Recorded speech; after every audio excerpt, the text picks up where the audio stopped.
Arete roe huriru marae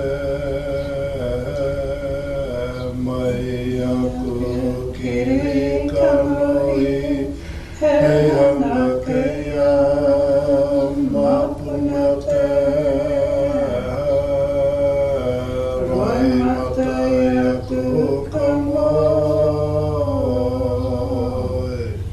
mea hate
Whakamu